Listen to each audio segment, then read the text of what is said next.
γιατί αποτυχάνουν όλες μου οι δίαιτες? Αυτό είναι ένα ερώτημα που βασανίζει πολλούς από εσάς. Όμως, το σωστό ερώτημα είναι τι ορίζετε εσείς ως αποτυχία? Για τους περισσότερους, η αποτυχία συνδέεται αποκλειστικά με το νούμερο που βλέπουν στη ζυγαριά τους. Και ακριβώς εκεί είναι το ζήτημα. Γιατί αν ορίζουμε μόνο έτσι την επιτυχία, τότε είναι βέβαιο ότι θα νιώθουμε ότι αποτυχάνουμε συνεχώς. Τι θα έλεγες όμως αν άλλαζες λίγο την οπτική σου?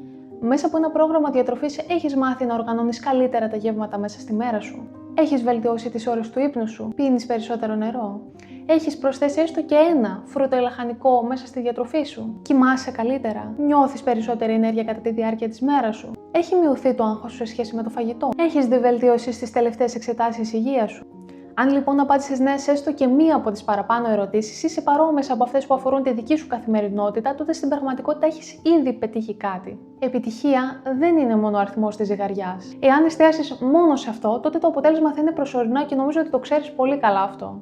Μην υποτιμάς λοιπόν αυτές τις μικρές αλλαγές, γιατί είναι αυτές που θα δημιουργήσουν το υπόβαθρο έτσι ώστε η απώλεια βάρους να γίνει με ασφάλεια και να έχει διάρκεια.